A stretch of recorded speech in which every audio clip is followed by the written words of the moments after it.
actualise des vérités spirituelles. Bénissez le nom de l'Éternel. Remerciez-le. Bénissez le nom de l'Éternel. Remerciez-le.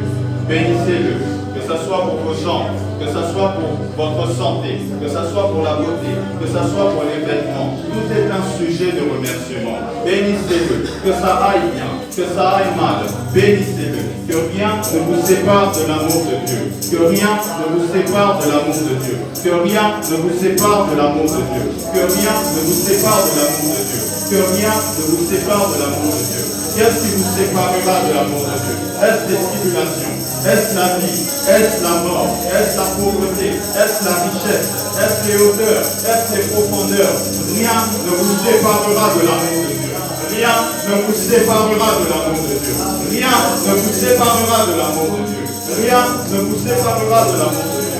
Le juste vivra par la foi. C'est le titre de notre séminaire. Vous êtes venus dans ce monde par une prière, vous quitterez ce monde par la prière. Et même en combattant, combattez le bon combat de la foi. Terminez la course et un jour vous saisirez la couronne. Bénissez le nom de l'Éternel. Louez-le.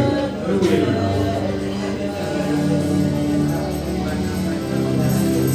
Un jour il reviendra. Mais il vous a promis que bien avant qu'il revienne, vous goûterez aux prémices du ciel sur terre.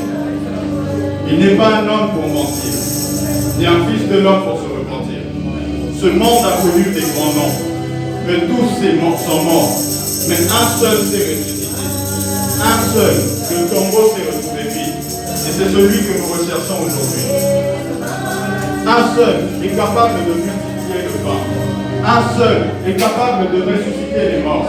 Un seul est capable de rendre fertile une femme qui est stérile. Un seul peut entrer dans une pièce sans passer par la porte. Et son nom c'est Jésus. Priez, bénissez l'Éternel pour vos vies. Bénissez l'Éternel pour vous. Bénissez l'Éternel pour la santé. Bénissez l'Éternel pour sa parole. Bénissez l'Éternel pour sa parole. Bénissez l'Éternel pour sa parole. Il y a des murs qui se renversent. Il y a des jours qui se brisent. Il y a des liens qui sont desserrés. Tout est desserré. Toute chose concourt au bien de ceux qui aiment Dieu. Toute chose concourt au bien de ceux qui aiment Dieu. Toute chose concourt au bien de ceux qui aiment Dieu.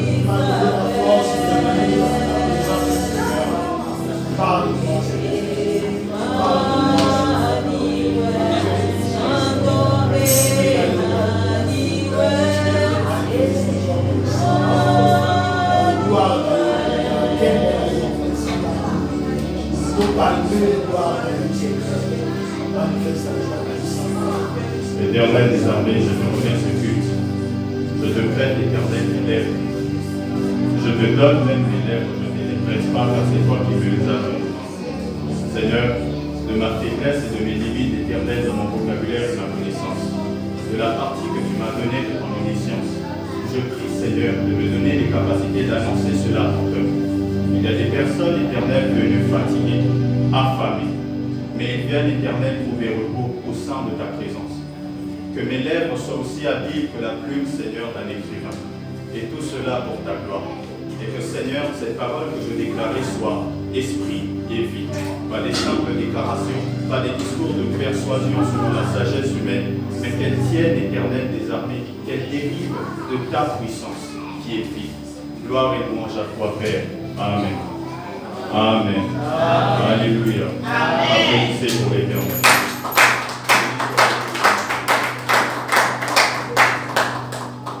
Alors, je ne vais pas tarder, je vais lancer dans mon message.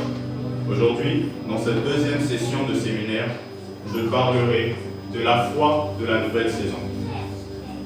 J'ai déjà introduit le sujet de la foi, c'est la semaine qui vient de s'écouler. Et aujourd'hui, je vais me concentrer sur la foi, principalement, mais de la nouvelle saison. Nouveauté, saison. Nous sommes dans une nouvelle saison. Par la grâce de l'Éternel, nous sommes dans un nouveau bâtiment. Et même vous, dans vos vies, il y a des personnes, par exemple, qui étaient allées à l'extérieur, qui sont revenues. Il y a des personnes qui ont trouvé un emploi. Il y a des personnes que Dieu a introduites dans une nouvelle sphère. C'est pour ça qu'il m'a inspiré. Chaque nouvelle saison demande une nouvelle foi. On ne peut pas entrer à Canaan avec une mentalité égyptienne. Vous risquez de tout abîmer. Mais dans cette saison où Dieu vous introduit, quelle est la foi qu'il vous demande d'avoir pour ces bénédictions qu'il vous a données? Ces bénédictions qui sont durables. Ce n'est pas moi qui le dis. la Bible le dit, la gloire de la seconde maison est toujours supérieure à la première. Amen.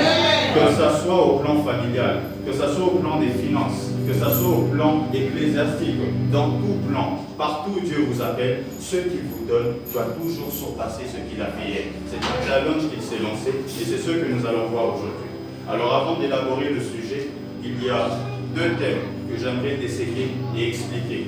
Saison. C'est quoi une saison? Nous citons tous le mot saison, mais est-ce que c'est avec une vérité intérieure ou la compréhension de ce que ce thème veut dire? Saison, c'est simplement une période de l'année marquée par une végétation particulière, des fruits particuliers. Il y a des saisons pour les mangues, il y a des saisons pour les bananes, il y a des saisons pour les pommes, il y a des saisons ainsi de suite. De même, dans vos vies, quand Dieu vous constitue, il y a un temps pour pleurer, il y a un temps pour se réjouir, il y a un temps pour être seul, il y a un temps pour se marier. Il y a un temps pour se battre, il y a un temps pour se reposer, il y a un temps pour toutes choses. Peut-être qu'aujourd'hui, une personne venue ce matin pleurait peut-être la veille de la nuit en pensant à sa vie. Tu entres dans ta saison maintenant de consolation. Ce n'est pas moi qui le dis, c'est l'Éternel qui le dit. Il y a peut-être quelqu'un qui se sentait aussi combattu, titubé, le savoir-faire s'évanouit. Je ne suis pas Dieu, mais le Dieu que je prie, là où mon intelligence se limite, lui, il commence à être Dieu. Et il vous bénira. C'est ce Dieu que je viens vous présenter aujourd'hui. Quand je parle de saison, je parle de la végétation particulière que vous devez mettre au monde. Comment? Par votre foi. Et la deuxième partie, j'ai parlé de nouveauté. Vous devez savoir que Dieu, le Dieu que nous prions, le merveilleux Dieu, souverain sacrificateur, élevé, n'est pas statique, mais dynamique. Il n'est pas figé. Il est en mouvement. Il reste le même, mais la dispensation de sa grâce peut changer, saison après saison. Il se renouvelle. C'est pour ça qu'il est Dieu. Nous sommes limités. Lui, il n'est pas limité. Il continue à bouger. Il n'est pas statique. Il est mobile. Il marche, même dans vos vies. Vous êtes assis, mais il est en train de faire. Il ne sommeille point. Il ne dort point. Ce n'est pas moi qui le dis. C'est la Bible qui le dit. On a tous lu la même Bible, non? Amen. Mais maintenant, c'est dans cette notion de dynamisme que vient la nouveauté, ce qui n'a jamais été fait. Vous devez savoir que le plus grand adversaire de Dieu, on se pose toute cette question. Dieu peut-il avoir un adversaire? Est-ce que l'homme peut être l'adversaire de Dieu? Je ne crois pas. L'homme est limité, tellement limité. L'homme est créature, Dieu est créateur incréé. Il suffit de voir ce que Dieu donne et ce que l'homme donne pour voir la différence. Amen. Dans le livre de Jean 4, on nous parle tous de la femme samaritaine. La Bible nous explique que Jésus, pendant qu'elle puisait de l'eau, demandait à cette femme de l'eau à boire. Elle, par des barrières ethnocentriques ou tribalistes de l'époque qui empêchaient les Samaritains d'entretenir des relations avec les Juifs, elle était surprise. Mais comment toi, Juif, tu me demandes à moi, femme samaritaine, de l'eau? Ça ne se faisait pas. Qu'est-ce que Jésus lui a répondu? Si tu savais quel est le don de Dieu, et qui est celui qui te demande de l'eau, c'est toi qui lui aurais demandé, et il t'aurait donné de l'eau vive. J'aimerais dire, ma famille, les hommes vous donnent de l'eau, Dieu donne de l'eau vive. Ce que les hommes vous donnent s'épuise, ce que Dieu vous donne se renouvelle. Pensez à Agar. Abraham lui a donné une outre, une bouteille. Mais Dieu lui a donné un puits. C'est différent. C'est pour ça qu'on l'appelle source intarissable. Deuxièmement, si l'homme ne peut pas être l'adversaire de Dieu, c'est le diable? Je ne crois pas non plus. Lui aussi est une créature. À la limite, il est notre adversaire à nous. Ce n'est pas moi qui le dis. 1 Pierre 5, verset 8. Votre adversaire, le diable, rôde autour de nous, comme un lion rougissant, cherchant une proie à dévorer. Mais heureusement, cette même Bible dit que nous avons le pouvoir de marcher sur voilà. Nous sommes victorieux. Troisièmement, qui est le plus grand adversaire de Dieu? Qui est la seule personne qui peut regarder Dieu en face et dire « Je peux te défier ». Vous vous doutez bien, il n'en a pas. Le plus grand adversaire de Dieu, c'est lui-même. Pourquoi? Parce que le challenge de Dieu, c'est de se renouveler. Faire de ce qu'il fera pour vous aujourd'hui supérieur à ce qu'il a fait hier. Le plus grand challenge de Dieu, c'est de surpasser la renommée que vous avez de lui. Vous le connaissez peut-être comme le Dieu qui donne à manger, ou le Dieu qui permet des emprunts. Mais vous ne le connaissez pas comme le Dieu qui vous donne toute source, richesse qu'il possède pour vous-même et que les autres empruntent de vous. Le plus grand challenge de Dieu, c'est de surpasser dans son but, de surpasser la compréhension que nous avons de lui, de surpasser sa réputation. C'est pour ça que la Bible dit que la gloire de la seconde maison sera supérieure à la première. Il ne peut pas permettre que ce qui est ancien soit meilleur que le nouveau. Dieu ne veut pas qu'on tombe dans cet état nostalgique, platonique, où on regrette les événements passés à cause de la difficulté du présent. Non, ce n'est pas le Dieu que nous prions. De gloire en gloire, dites avec moi de gloire en gloire. De gloire en gloire, encore une fois. Déranger le diable, encore une fois. Déclencher le diable, encore une fois. C'est très important que je le dise, parce qu'on a normalisé l'échec aujourd'hui. On a normalisé d'être nostalgique. Les événements du passé et du supérieur, c'est comme si on croit que Dieu est limité. Impossible de reproduire même d'un état supérieur ce qu'il a déjà fait pour nous. La Bible le dit très bien. Dans le livre de 2 Corinthiens, verset 3, c'est le ministère de la mort qui a été glorieux. À bien plus forte raison, le ministère de l'Esprit sera supérieur en éclat. Ce n'est pas moi qui le dis, c'est la Bible qui le dit. Je ne sais pas ce que vous avez vécu dans le passé, et peut-être qu'il y a énormément de nostalgie dans cette salle, mais vous n'êtes pas prêts à voir ce que Dieu fera pour vous. Je ne dis pas moi, mais Dieu. Il surpassera sa renommée dans vos vies.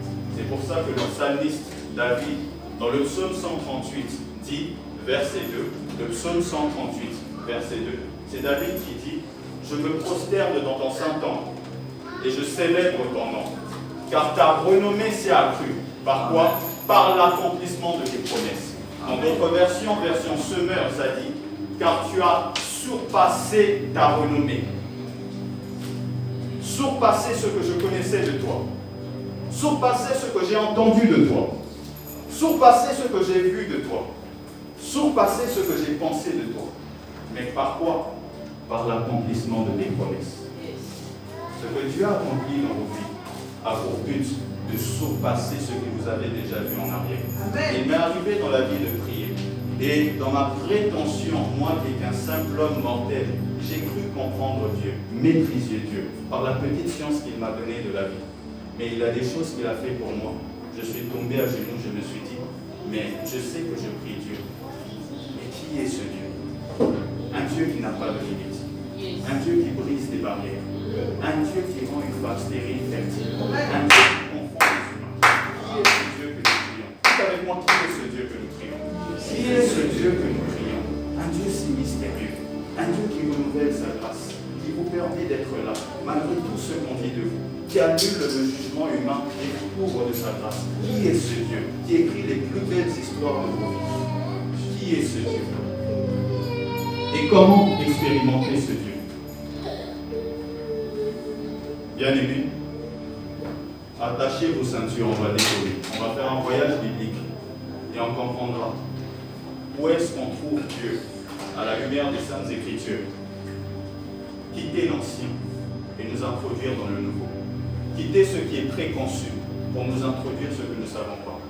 Nous faire quitter la religion pour nous introduire dans la relation, où il nous montre tout et l'étendue du Dieu qu'il est. Amen. Allez dans le livre de Marc 5, s'il vous plaît.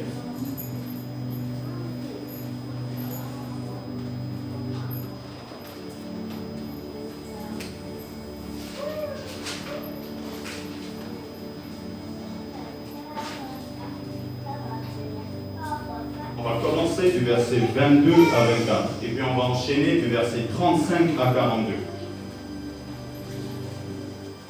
Marc 5, 22 à 24.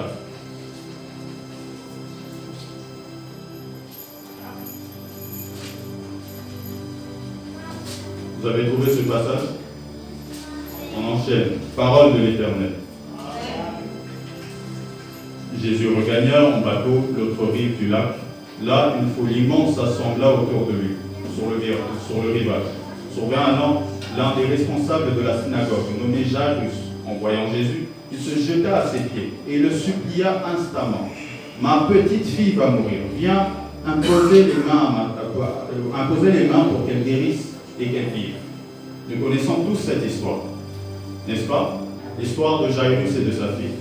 Au début de ce verset, vous allez vite vous rendre compte que Jésus était accompagné d'une foule. Que Jésus était accompagné d'une foule qui l'entourait et qui le suivait. Lorsque le chef de la synagogue l'a interpellé pour lui demander le miracle, aucune personne a empêché Jairus de parler à Jésus. Parce que dans ce temps-là, c'était normal que Jésus guérisse les malades. C'était normal que Jésus guérisse les malades, oui. Parce qu'il avait guéri ici, il avait guéri là-bas, il avait guéri devant, il avait guéri derrière. C'était une habitude pour eux. Ils étaient dans l'habituation de connaître le Dieu, oui, qui est capable de guérir les maladies. Mais maintenant, quand on se projette plus loin, et qu'on part maintenant dans le verset 35, allez dans le verset 35, vous allez vite vous rendre compte en lisant, ce jour-là, dans le verset 35, la prochaine page, on continue. Pendant qu'il parlait encore, dites avec moi, pendant qu'il parlait encore. Pendant qu'il parlait encore. Quelques personnes arrivent chez le chef de la synagogue pour lui dire, ta fille est morte. À quoi bon opportuner le maître? J'ai une question, bien-aimée. Pourquoi ceux qui entouraient Jésus n'ont pas arrêté Jairus quand il est venu la première fois, mais l'ont arrêté lorsqu'il est venu dire que sa fille, lorsqu'il est venu et ils ont constaté que sa fille était morte? Pourquoi ils l'ont opportuné? Pourquoi ils ont arrêté? Pourquoi ils ont découragé Jairus? Nous avons tous ce genre de personnes dans nos vies qui nous découragent au vu de certaines situations, de certaines choses qu'on vit. Pourquoi ils n'ont pas dérangé Jairus quand la fille était malade, mais ils ont dérangé Jairus quand la fille était morte? Parce que les gens étaient habitués au Jésus qui guérit les malades, mais pas au Jésus qui ressuscite les morts. Les gens étaient habitués au Jésus qui guérit les maladies, mais pas au Jésus qui ressuscite les morts. Il y a quoi de pire que la mort? Tu ne reviendras jamais. Il y a quoi de pire que la mort? Ils étaient habitués à connaître un Jésus qui guérit le lépreux, un Jésus qui guérit le lunatique, un Jésus qui guérit aussi même la fille de Jairus si elle était malade. Mais ils n'étaient pas habitués à voir celui qui ressuscite les morts. Dans le ministère de Jésus, ils n'avaient encore pas ressuscité un mort avant ce moment. Ils étaient habitués à l'ancienne saison, là où les maladies étaient guéries, mais pas la nouvelle saison, là où maintenant même la mort ne pouvait pas tenir. Alors, il décourage Jairus. Jairus commence à s'agiter. Et vous connaissez cette phrase mythique. Jésus le regarde et il dit, crois seulement et ta fille guérira. J'aimerais dire, ma famille, mes pères, mes mères, ce que Dieu n'a pas fait dans votre famille, ça commencera par vous. Ce que Dieu n'a pas fait dans votre famille, ça commencera par vous. Ce que Dieu n'a pas fait dans votre famille, ça commencera par vous. Vous êtes le modèle, la graine de la forêt qui n'a jamais poussé. Mais pour cela, vous devez croire. On était habitué à un Jairus, à un Jésus qui guérit les malades. On est habitué peut-être dans votre famille à un Jésus qui donne des boulots. Mais est-ce qu'on est habitué à un Jésus qui donne une entreprise? Saisissez cela et recevez cela. Je ne prêche pas là, je suis en train de déclarer cela. On est habitué à un Jésus limité. On est habitué à un Jésus comme caractérisé, schématisé, contrôlé par les hommes. Mais on n'est pas habitué à un Jésus qui rend l'intelligence de l'homme inadéquate. C'est le Dieu que je vous prêche. Celui qui est capable de regarder la mort et d'anéantir son pouvoir. Il n'est pas habitué à l'ancien. Bien aimé, je vous parle de celui qui a ressuscité la mort. Écoutez. Si une personne meurt, elle meurt d'une maladie, c'est qu'il y a une double portion de miracle. À quoi bon revenir à la vie et être encore malade? On parle de celui qui ressuscite, mais on ne parle pas de celui qui guérit et ressuscite. C'est deux dimensions. Et c'est ce qu'il a fait dans la vie de Jairus. Jusque-là, ça n'était jamais encore arrivé. Et finalement, la fille de Jairus ressuscite par la gloire de Dieu. Pour Lazare, Lazare avait un point de référence, le fils de la veuve de Naïm. Le fils de la veuve de Naïm dans la Bible, elle avait aussi un point de référence, Jairus. Mais pour Jairus, il n'avait pas de point de référence. Peut-être je parle à une femme. Tu n'as pas de point de référence dans ta famille en ce qui concerne le mariage. Peut-être je parle à un homme. Tu n'as pas de point de référence en ce qui concerne les entreprises. Peut-être que je parle à un enfant, bien qu'ils ne vont pas me comprendre. C'est une parole qui se sème à l'intérieur d'eux. Il y a des parents peut-être ici. Vous avez vu votre enfant. Ce que vous avez fait n'est rien comparé à ce qu'il fera. Ce que Dieu va faire dans la vie de vos enfants sera un modèle différent. Saisissez cela. Il y a des femmes, des hommes qui sont peut-être limités par les barrières de la société, par les lois qui nous ont imposées, pour dicter qui réussira pas. Je vous parle de celui qui ressuscite les morts. Qui peut se faire? Qui peut faire cela? Que cette parole maintenant vous saisisse. Nous allons aller maintenant dans le livre de... Donnez-moi un instant. Luc 7, lire l'histoire du fils de la veuve de Naïm. Luc 11, s'il vous plaît. Luc 11.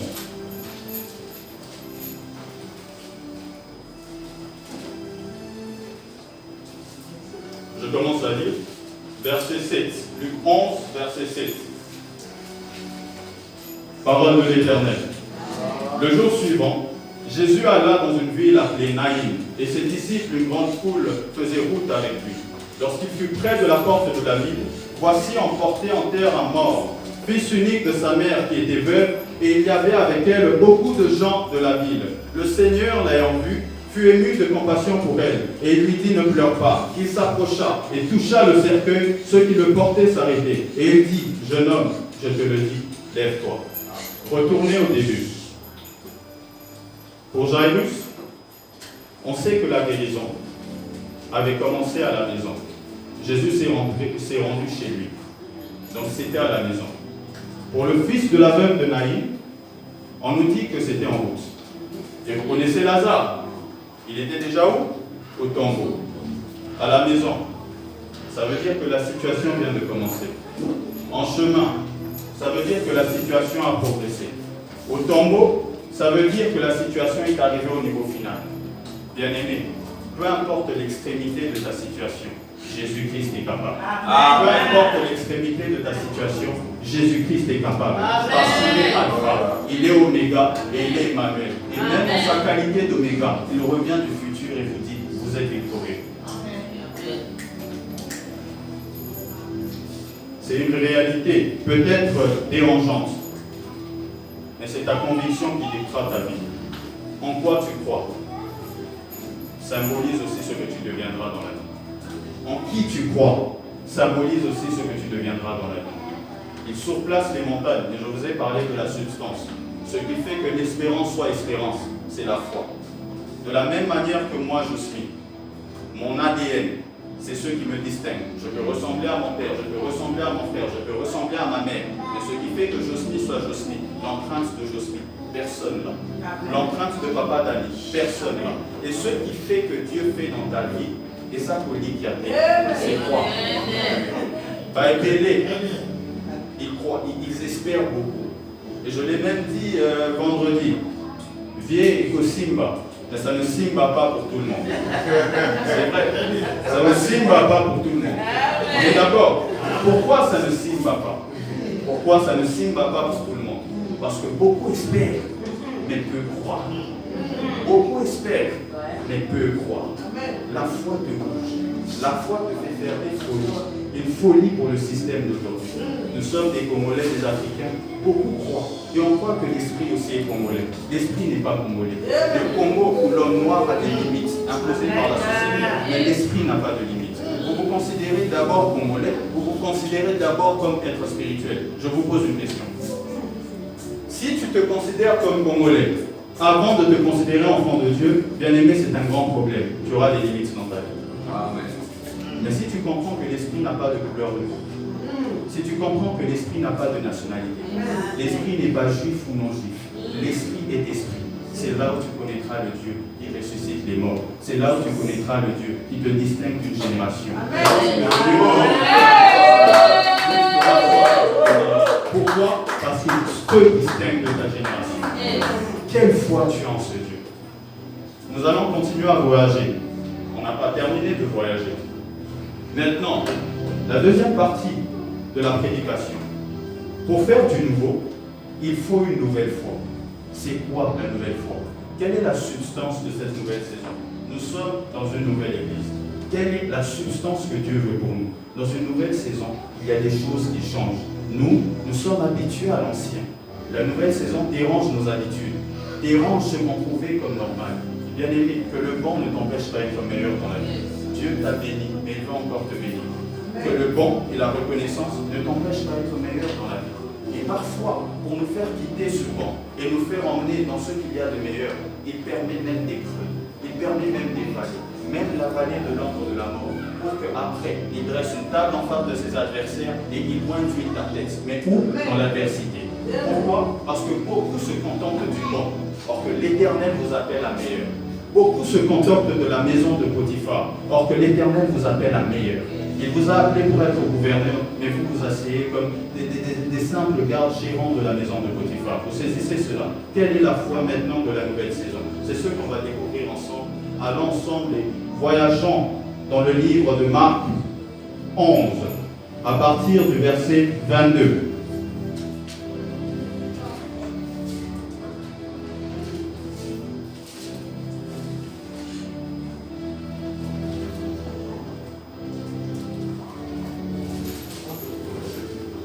Marc 11, verset 22.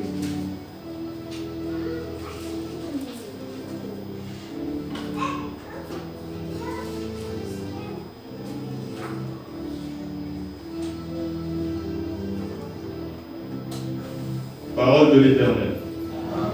Je commence du verset 20, juste pour que vous soyez dans la ligne directrice du verset. Le lendemain matin, on passait par là. Ils virent le figuier. Il avait séché jusqu'aux racines. Pierre, se souvenant de ce qui s'était passé, dit à Jésus, « Maître, regarde le figuier que tu as maudit. Il est devenu tout sec. » Jésus lui répondit, « Ayez foi en Dieu. » Répétez, « Ayez foi en Dieu. » Ayez foi en Dieu. Dérangez le diable, il est trop à l'aise. Ayez foi en Dieu. Ayez foi en Dieu. Ayez foi en Dieu. Maintenant, je l'avais déjà introduit vendredi. Les manuscrits anciens. Ce texte est traduit par « Ayez la foi de Dieu ». Répétez maintenant « Ayez la foi de Dieu ». Ayez la foi de Dieu. Ayez la foi de Dieu. Ayez la foi de Dieu. C'est quoi la foi de Dieu? Si on parle de la foi de Dieu, c'est qu'il y a la foi de l'homme. Quelle est la différence entre la foi de l'homme et la foi de Dieu? Quelle est la différence entre la foi d'une créature et la foi du Créateur? Quelle est la différence entre la foi de celui qui a déclaré que la lumière soit et celui qui n'a fait qu'inventer? Il y a une différence. Nous inventons, mais Dieu crée. Celui qui crée tire du néant. Celui qui invente rassemble les éléments déjà présents pour faire quelque chose. Que ce soit les médicaments, tout avait déjà été créé. C'est Dieu qui l'a fait. Mais l'homme a fait que rassembler et produire quelque chose. Vous comprenez? La différence entre créer, la différence entre inventer. Cela maintenant va expliquer. Qu'est-ce que je veux dire par ça? La foi de l'homme a besoin d'un point de référence pour croire. Je l'avais déjà dit. Je crois que Dieu ressuscite parce que j'ai vu Dieu ressusciter la fille de Jairus. Parce que j'ai vu Dieu ressusciter le fils de la veuve de Naïm. Parce que j'ai vu Dieu ressusciter Lazare. Je crois que Dieu a fait sa Bala parce que j'ai vu Dieu faire marier ma grande sœur. Parce que j'ai vu Dieu faire marier ma petite sœur.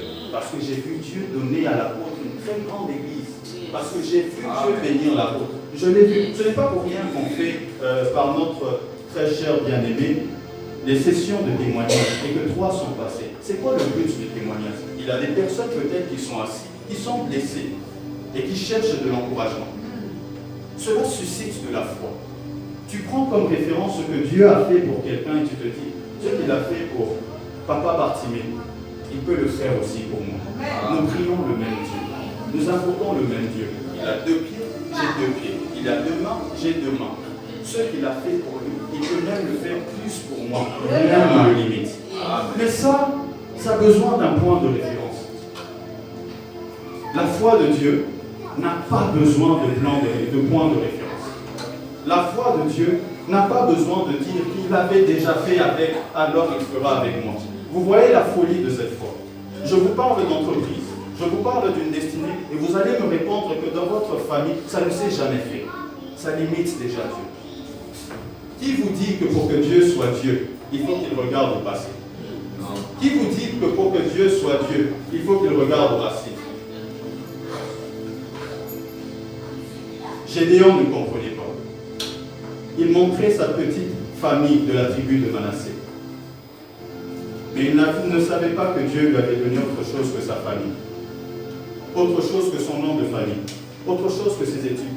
Autre chose que la petitesse qu'il a décrite. Dieu lui avait donné l'esprit et une destinée qu'il portait. Et c'est le cas pour chacun de vous. La foi de Dieu implique à croire à ce qui n'a jamais été fait. La création en est l'exemple. Au commencement, la terre était informe et vide. Dites informe et vide. Au commencement, il n'y avait rien en autre mot. Mais il a déclaré que la lumière soit et elle fut. Un jour, il aborda, par l'intermédiaire d'un ange, une vierge.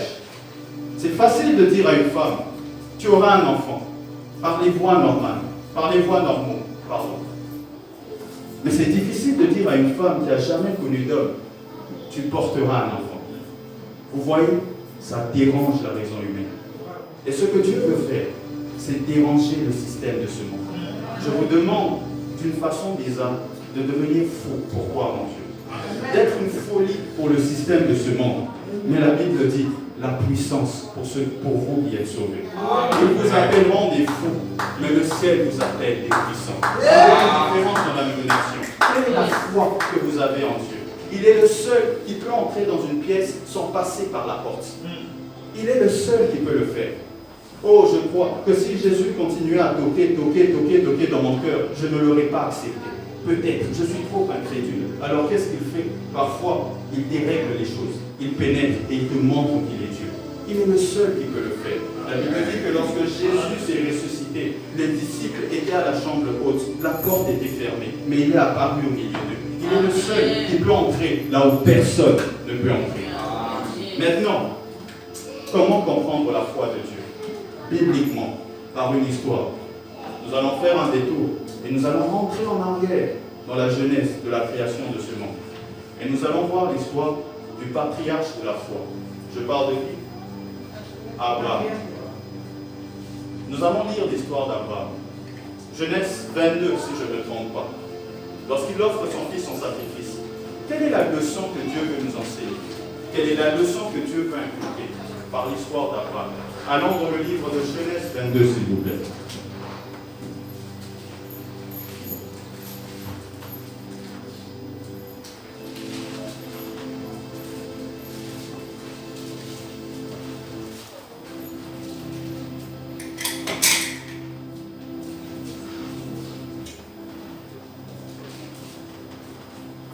À partir du verset 2, parole de l'Éternel. Prends Isaac, ton fils unique, que tu aimes, lui dit Dieu, et va au pays de Morija. Là, tu me l'offriras en sacrifice sur l'une des collines, celle que je t'indiquerai. Nous sautons, nous partons maintenant, au moment où maintenant Abraham prend la route avec ses serviteurs. Il dit à ses serviteurs au verset 5, parole de l'Éternel. Restez ici avec l'âne. Le garçon et moi, nous irons jusque là-bas pour adorer Dieu, puis nous reviendrons vers vous. J'ai un problème. Faites très attention. Dieu lui a dit d'offrir le fils en sacrifice. Mais lui, il dit à ses serviteurs, nous redescendrons. Vous avez tous lu Genèse 1 à Genèse 22. Il n'y a jamais eu résurrection des morts. Donc, même dans le vocabulaire humain à l'époque, le mot résurrection n'existait pas. Abraham est-il un menteur? Je ne crois pas. Pour nous qui connaissons la fin de l'histoire, nous savons que le fils n'était pas mort. Nous savons qu'à la place, il y avait un bélier. Mais maintenant, plongez-vous dans la tête d'Abraham. On le dit que tu offriras ton fils en sacrifice. On le dit que celui que tu aimes, il a précisé ce que tu aimes, que je t'ai donné. L'accomplissement de la promesse que je t'ai faite passe par lui. Je te demande de l'offrir en sacrifice. Il monte à la montagne et il dit à ses serviteurs, ceux qui l'ont accompagné, restez ici. Nous allons adorer l'Éternel et puis nous reviendrons à vous. Abraham, le mot résurrection n'existait pas dans ce temps. C'est aujourd'hui connu par ceux qui l'ont fait. Mais dans ce temps-là, le mot résurrection n'existait pas. Vous savez, l'homme qui a créé l'avion ne l'a pas appelé d'abord avion. Il a imaginé un oiseau. Il a vu un oiseau voler. Et il a imaginé l'homme voler. L'homme qui a créé la voiture, ou les voitures que nous voyons, a commencé par une imagination. Dans le livre de Éphésiens, verset 3, l'apôtre Paul, dans une prière qu'il fait pour nous, il y a de nombreuses prières qu'il fait pour l'église d'Éphèse. Voici ce qu'il dit. À celui qui peut faire infiniment tout ce que nous demandons et ce que nous pensons. Tout ce que nous demandons et ce que nous quoi? Tout ce que nous quoi? Ton imagination peut contenir ce qu'il n'y a même pas dans le vocabulaire humain. Le mot résurrection n'était pas employé. Mais Abraham, dans sa folie, la folie de sa croyance, imaginait un Dieu. Un Dieu, il ne savait pas comment. Il ne savait même pas que ça commençait par R. Il ne savait pas que ça finissait par E. Mais il imaginait un Dieu, être capable, je ne sais pas comment, mais de rendre ce qu'il donnera. C'était impossible dans le temps. Et peut-être des filles dont vous pensez, des projets dont vous ne savez même pas encore nommer. Je ne sais pas le nommer. Ce n'est pas que vous êtes bête, c'est la foi de Dieu. Ce n'est pas que vous êtes déraisonnable, c'est la foi de Dieu. Et la vérité, elle dérange la raison. Elle dérangera la raison dans vos familles. Elle dérangera la raison dans vos entreprises. Elle dérangera la raison lorsque vous dormirez la nuit. Parce que Dieu est Dieu. Il ne fait pas de Dieu. L'eau ne peut pas décevoir d'être haut. L'eau ne sera jamais chafant. C'est pareil que Dieu. Il est Dieu. Il demeurera Dieu éternellement, aujourd'hui et à jamais. Mais est-ce que ta foi déborde? Et c'est plus tard dans le livre de Hébreux 11, au verset 19, qu'on comprend. Croyait-il, Abraham, que Dieu était suffisamment puissant pour ressusciter un mort? Et dans le vocabulaire humain, ce mot n'existait pas encore. Qu'est-ce qui n'existe pas dans vos vies, bien aimés? Qu'est-ce qui n'existe pas dans vos vies? 1 Corinthiens 2, verset 19. Car ce sont des choses que l'œil n'a point vues. Dites l'œil n'a point vu. L'oreille n'a point entendu. Qui n'est pas monté dans le cœur de l'homme. Mais Dieu l'a gardé pour qui? Voilà. Dieu l'a gardé pour qui? Pour vous. Ce n'est pas monté dans ton cœur. Tu ne peux pas nommer la chose. Tu ne l'as pas vu. Mais ton imagination est une prière que tu as fait à Dieu. Tout a commencé par une imagination. Ce mariage commence par une imagination. Tu ne sais pas comment, mais tu sais que ça se fera. On te cite la liste des exemples. Si vous voyez le livre de Genèse, si je ne me trompe pas, c'est Genèse 4, il y a les généalogies. Et on cite des noms, on cite des noms, on cite des noms, et on dit qu'ils sont morts. On dit qu'ils sont morts. Il y a comme un leitmotiv, ça rime, jusque c'est arrivé chez Noé. Et Noé fut enlevé parce qu'il marchait avec Dieu. Peut-être ça rime dans vos familles la mort. Peut-être ça rime dans vos familles l'échec. Peut-être ça rime dans vos familles aussi les limites. Peut-être ça rime dans vos familles. Mais n'oubliez pas que vous marchez avec Dieu. Et si Noé a été enlevé, il vous enlèvera aussi de cette génération perdue. Il vous enlèvera aussi de ces échecs. Il vous enlèvera aussi de tout ce qui a été normalisé dans vos universités, dans vos vies. Quoi qu'il vous appelle à faire, vous serez une marque de distinction. L'exception d'une règle générale. Vous êtes l'exception à cette règle. Pourquoi? Parce que vous marchez avec Dieu. Vous marchez avec Dieu. Quand je parle de ce qui n'a jamais été fait, je vous donne l'exemple de la grammaire. Nous allons faire un exercice. Et je vais expliquer. Ne vous en faites pas. En français, Dieu fait de Abraham. Mais vous savez que dans les règles de la grammaire, pour inventer, pour emmener un nouveau mot, on utilise soit des préfixes, soit des suffixes. Des préfixes, un groupe de mots au début de la lettre. Si par exemple papa Daniel, ou papa, je vais essayer avec l'apôtre Bartimée. La Bible nous parle de Bartimée, fils de qui? De Timée. Pour former un nouveau mot, on devait ajouter bar. De même, il y a aussi des suffixes, des mots qui sont à la fin de chaque mot. de chaque nom, pour constituer un nouveau nom, on met des nouvelles lettres. Donc si peut-être Papa Dani, si je dois lui donner un nouveau nom, je dois peut-être dire Papa Danison. Vous comprenez? Danison. Papa Danison. Voilà. Que Dieu le bénisse. Amen. Mais Abraham, Dieu a regardé la grammaire française, juive, peu importe la langue de l'époque. Il a dit, je surpasserai les règles de ce monde. Amen. Je t'appellerai Abraham, un guerrier. Lorsque Dieu doit vous donner un nouveau nom, il ne regarde pas la grammaire du monde, elle est limitée. Lorsque Dieu doit vous nommer, je crois même qu'il s'adresse pour que vous compreniez. Vous comprenez ce que je dis? Quand Dieu doit vous nommer, il ne respecte pas la grammaire française. Elle est soumise au pouvoir du Créateur. Vous comprenez? Qui recherche un nouveau nom? Qui recherche un nom qui n'a pas existé? Tu l'as déjà, ce nouveau nom. Oh oui, il y a des noms que nous portons. Peut-être mes parents m'ont appelé Joseph, mais je sais que Dieu, dans sa pensée, lorsqu'il m'a créé, ce n'était pas Joseph. Joseph, c'est ce corps, c'est cette chair. Mais spirituellement, quel est le nom qu'il m'a donné? Cela ne respecte pas les règles de la grammaire française. Il a fait de Abraham, sans respecter les règles de la grammaire. Et vous croyez que pour vous élever, il devra respecter les règles imposées par la société d'aujourd'hui? Mais non, ce sont des choses que l'œil n'a point, que l'oreille n'a point, qui n'est pas monté dans le cœur de. Il a gardé pour qui? Je vous donne une minute. Priez par cela. Priez. Ayez la conviction que Dieu va faire dans vos vies. Priez au nom de Jésus. Avant que nous avancions. Priez pour ce qui n'a jamais été fait dans vos vies. Saisissez cela. Dans le nom puissant de Jésus. Ce qui n'a jamais été fait dans cette société. Priez.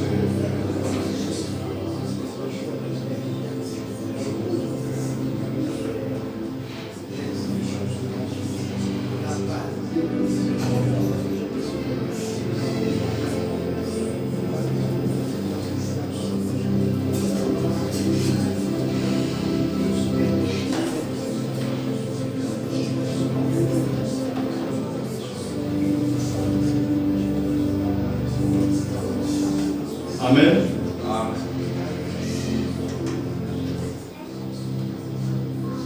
Alors, quels sont les préalables pour marcher dans une foi nouvelle? Parce qu'il y a des préalables pour tout dans la vie. Quels sont les préalables que Dieu nous a donnés pour marcher dans une foi nouvelle? Marc 8, verset 22. Allons-y s'il vous plaît. Nous approchons bientôt à la fin.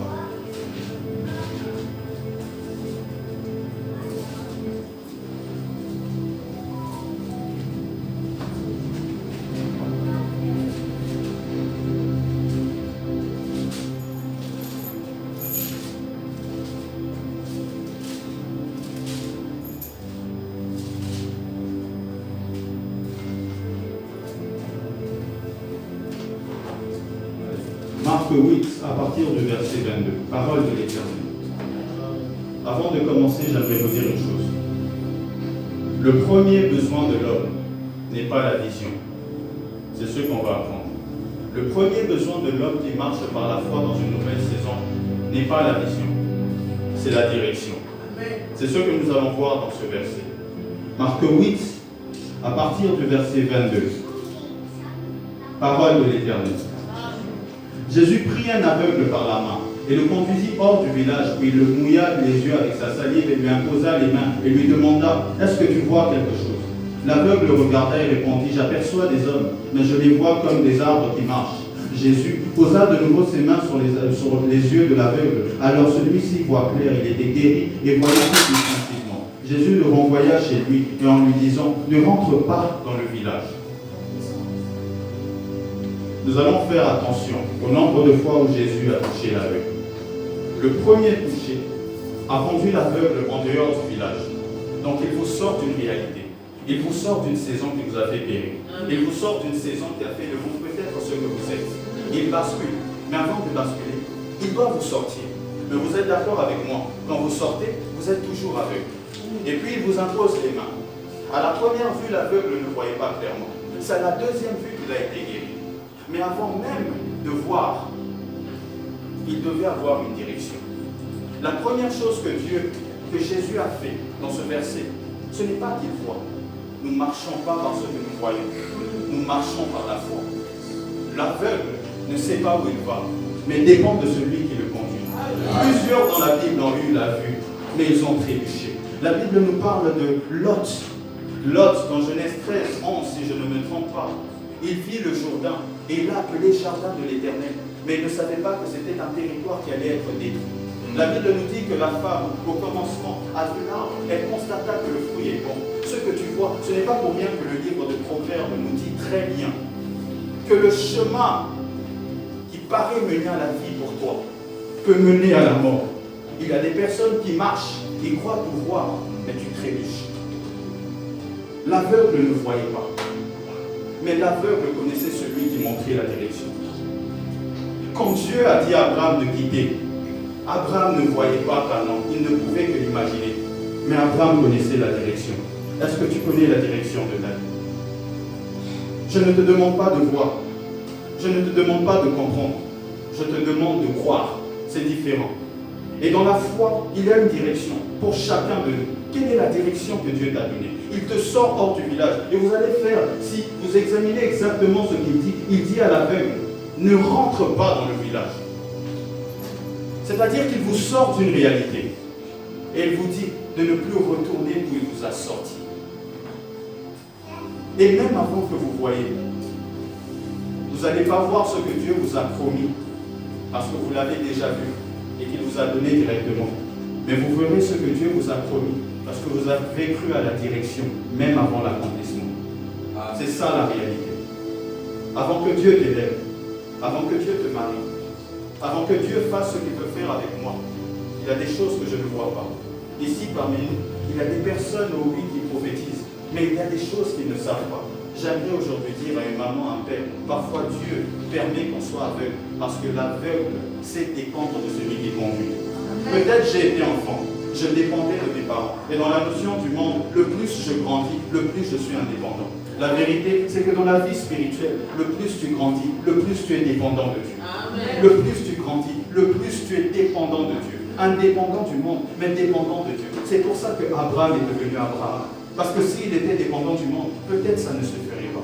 C'est pour ça que Sarah, elle a pu enfanter malgré ses 80 ans. Parce que si elle était dépendante du monde, ça ne se ferait pas.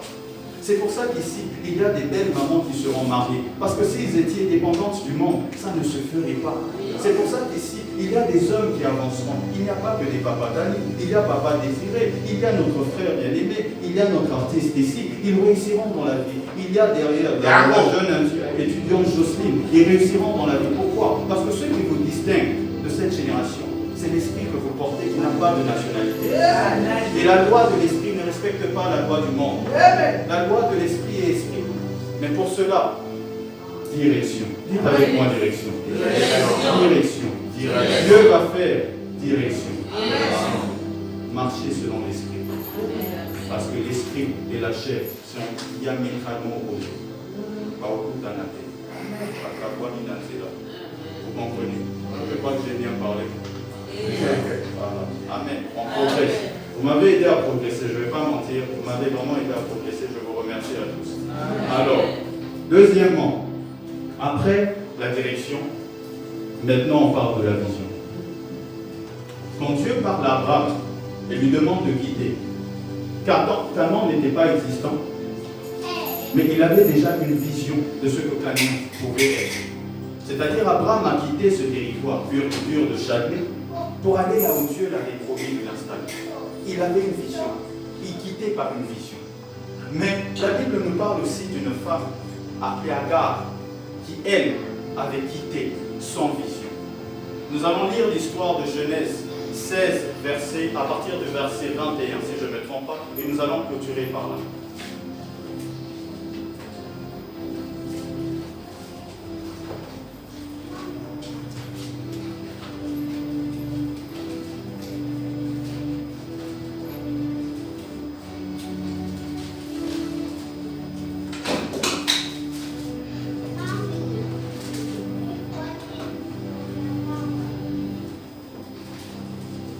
Parole de l'Éternel. À partir du verset 6 au verset 8. Abraham lui répondit, ta servante ayant ton pouvoir, agis envers elle comme te semblera. Alors Sarai la traita si durement qu'elle s'y s'enfuit. Dites avec moi s'enfuit. Abraham lui répondit, ta servante est en ton pouvoir. Agis envers elle comme bon te semblera. Alors Sarai la maltraita si durement qu'elle s'enfuit. L'ange de l'Éternel la rencontra près d'une source d'eau dans le désert, celle qui se trouve sur le chemin de Chour. Et il demanda à Agar, faites très attention, Agar, servante de Sarai, d'où viens-tu et où vas-tu? Dites avec moi, d'où viens-tu et où vas-tu? D'où viens-tu et où vas-tu? Et regardez ce qu'elle répondit. Je m'enfuis de chez ma maîtresse, de Sarai, ma maîtresse. J'ai une question. Est-ce qu'elle a répondu à la question de l'ange? Elle dit, l'ange demande d'où viens-tu et où vas-tu? Elle répond par elle s'enfuit. Ce qu'elle devait dire, c'est que je viens de Sarai, ma maîtresse, et que je me dirige vers le désert de Chour. C'est là où elle était en train de se diriger. Elle était au désert, elle se dirigeait vers Chour. Mais elle a répondu qu'elle s'enfuit. La fuite, ce n'est pas un signe de la foi. Elle fouillait le passé qui l'a hanté, mais elle ne partait pas pour conquérir l'avenir. La foi ne te demande pas de fuir une réalité non plaisante. La foi te demande de quitter parce que tu dois conquérir l'avenir. Et plusieurs aujourd'hui fuient parce qu'il y a des Saras qui les hantent. Plusieurs aujourd'hui fuient parce que le Congo, l'Angola et même la Grèce ont des réalités difficiles. Mais ils ne fuient pas avec un objectif clair. La fuite ne te donnera jamais d'objectif. C'est le départ qui te donne un objectif dans la vie. Vous comprenez? Lorsqu'on te demande où tu pars, je vais ouvrir une entreprise. Lorsqu'on te demande où tu pars, je vais me marier. Lorsqu'on te demande où tu pars, je vais étudier. Lorsqu'on te demande où tu pars, je vais ouvrir une école, je vais ouvrir une institution. Mais ne dites pas je fuis. Parce que lorsque vous fuyez, vous ne savez pas où vous allez. Et vous êtes exposé au danger. L'ange l'a renvoyé. Et je me souviens ici, je ne sais pas pourquoi, mais pendant que je méditais sur ce texte, il y a deux mamans. Une qui était allée à Paris, n'est-ce pas? Mais qui sont revenues. Je crois que c'est vous, normalement. Et j'ai pensé à vous. Ce n'est pas pour rien que Dieu vous a ramené ici. Vous allez découvrir que dans Genèse 21, la première fois que l'ange l'a vu, Genèse 16, il a dit Agar, servante de Sarai. Elle était esclave, pas seulement de Sarai, mais du passé qu'il a hanté. Mais la deuxième fois qu'il a vu, le deuxième départ d'Agar, il a dit Agar. Elle n'était plus servante de Sarai. Dieu veut vous délivrer des traumatismes de la Grèce. Vous établira. Je ne sais pas dans combien de temps vous êtes ici, mais non seulement il vous bénira, comme il a béni Isaac à Guéra, mais il vous dirigera vers un meilleur endroit. Et pas seulement elle, mais vous. Quittez avec le but de conquérir l'avenir. Et ne quittez pas à cause des réalités non plaisantes. Il dresse une table en face de vos adversaires. Et vous croyez que c'est plaisant. Les plus grands rêves de la vie se fertilisent dans des endroits désautorisants. Ça sent mauvais, mais pourtant c'est dans la prison que Joseph a été introduit dans la cour du roi. Amen.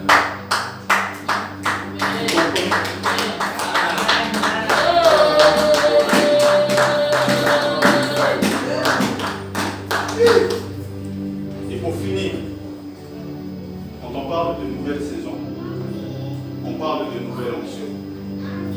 David a connu l'onction pour vaincre Goliath. Il a connu l'onction pour diriger à Hébron. Et puis il a reçu l'onction royale qui l'a permis de diriger sur tout Israël pour 33 ans. En cette nouvelle saison de vos vies, l'Éternel veut vous donner un nouveau dépôt. Un dépôt qui surpasse ce que vous avez précédemment. Et je le déclare, moi qui me tiens ici présent, maintenant que nous sommes saturés par la parole de Dieu et que l'atmosphère aussi est saturée, je crois que j'ai fait mon travail. Mais c'est de vous. Et moi aussi, je me dispose à vous. Élevez-vous et demandez à Dieu de vous donner non seulement la direction, mais l'onction de la nouvelle saison. Parce qu'à chaque fois qu'il y a une mission, il y a onction. Le but même de l'onction, c'est la mission que Dieu a. Je ne parle pas forcément de se tenir dans la chair, mais à un moment donné, on a des prochaines grâces routinées là derrière. Je l'ai dit ça même en sortant. Il y a des femmes qui doivent se marier, on a des artistes aussi, on a des papas qui doivent progresser. Mais quand on dit progression, l'adversité aussi. Les combats que nous avons eus dans la dernière saison ne seront pas semblables à la nouvelle saison. Il y a une nouvelle adversité. Nous Nous voulons tous grandir, mais nous fouillons tous les responsabilités qui viennent. Et on commence à pleurer. Nous allons maintenant élever nos voix, se lever et demander à Dieu de nous donner cette onction fraîche. J'appelle les membres de la chorale à participer aussi à ce moment. Prions pour que Dieu nous bénisse et nous introduise dans cette nouvelle saison. Levez-vous et on va prier. Levez-vous et on va prier.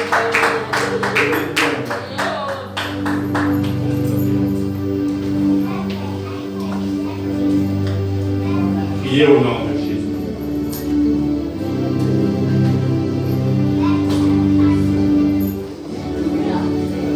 Dans la semence de Jésus.